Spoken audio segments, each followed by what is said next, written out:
जय श्री कृष्णा। आज की कहानी है घूंघट में घोटाला। रामसागर बड़ा खुश था। उसका दिल बल्लियों उछल रहा था। बात खुशी की ही थी। उसकी शादी तो तय हो गई थी। आखिरकार इतनी दुआओं और मन्नतों के बाद जीवन में यह शुभ अवसर आया था, वरना उसने तो अब शादी के विषय में सोचना ही छोड़ दिया था। माँ बाप जल्दी गुजर गए थे। रामसागर घर में सबसे बड़ा था। उसकी 2 बहनें और 2 भाई थे, जिनकी पूरी जिम्मेदारी उस अकेले के कंधे पर थी। थोड़ी खेती बाड़ी थी और एक किराने की दुकान भी। 18 बरस की उम्र रही होगी जब माँ बाप साथ छोड़ गए। रामसागर ने बड़ी मेहनत की, चारों भाई बहनों की देखभाल की और उनकी शादी ब्याह की जिम्मेदारी उसने माँ बाप बनकर उठाई। अब उसकी 42 बरस की उम्र हो आई थी। इस उम्र के उसके दोस्त अपने बच्चों की शादी की चिंता में मगन थे और वो अब तक छुट्टे बैल की तरह घूम रहा था। छोटे भाई बहनों की नैया पार लगाते लगाते कब रामसागर के बालों में सफ़ेदी झलकने लगी, उसे पता ही नहीं चला। सबका घर बसाने के चक्कर में उसका अपना घर अब तक नहीं बस पाया था। चलो देर आए दुरुस्त आए। रिश्ते की बुआ ने आखिरकार उसकी सगाई तय कर ही दी। उसका मन बुआ को दुआएं देते थक नहीं रहा था। लड़की पास के गांव की थी, 6 बहनों में तीसरे नंबर की। रामसागर अपनी बुआ के साथ लड़की देखने पहुंचा तो शर्म के मारे गर्दन ही नहीं उठ रही थी। लड़की चाय की ट्रे लिए सामने खड़ी थी। रामसागर नजरें नीचे किए बस उसके कोमल पैरों को निहार रहा था। गोरे गोरे पैर पतली पट्टी की सस्ती सी सैंडल में चमक रहे थे। नाखूनों पर लाल रंग की नेल पॉलिश चढ़ी थी। रामसागर तो उसके पैरों को देखकर ही रीझ गया। तभी बुआ ने कोहनी मारी, जरा नजर उठाकर निहार ले, बाद में न कहना कि कैसी लड़की से ब्याह करवा दिया। रामसागर ने बमुश्किल नजर उठाई। लड़की के सिर पर गुलाबी पल्ला था। आधा चेहरा ही रामसागर को नजर आया, चांद सा, बिल्कुल गोरा गोरा। रामसागर ने धीरे से गर्दन हिलाकर अपनी रजामंदी जाहिर कर दी। शादी की तारीख महीने भर बाद की तय हुई थी। रामसागर घर की एक एक चीज साफ करने में जुटा था। घर में उसके सिवा कोई था ही नहीं, तो सब काम उसे खुद ही करने पड़ रहे थे।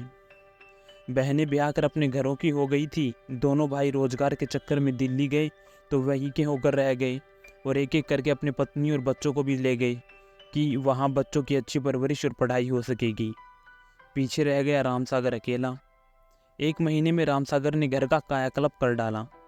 अपनी पत्नी के स्वागत में वह जो कुछ भी कर सकता था उसने किया। आखिरकार शादी का दिन भी आ पहुंचा। घोड़ी पर सवार रामसागर कुछ दोस्तों और रिश्तेदारों से घिरा गाजे बाजे के साथ धड़कते दिल से अपनी होने वाली ससुराल पहुंचा। लड़की वालों ने स्वागत सत्कार में कोई कमी नहीं छोड़ी। जयमाला फेरे सब हो गए। रामसागर बस एक नज़र अपनी पत्नी के चेहरे को देख लेना चाहता था, मगर चांद पर लंबा सा घूंघट पड़ा था। आगे पीछे उसकी बहनें, सहेलियां और रिश्ते की बहुएं। सुबह विदाई के वक्त भी लंबा सा घूंघट। विदा की बेला आ गई। रामसागर घूंघट में जार जार रोती अपनी दुल्हन को लेकर अपने गांव पहुंच गया। सारा दिन रीति रिवाज निभाते बीत गए।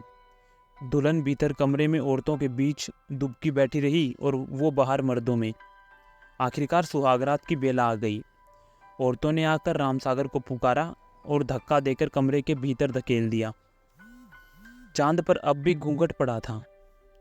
रामसागर झिझकते हुए पलंग पर बैठा तो उसका चांद और ज्यादा सिमट गया। काफी देर खामोशी छाई रही।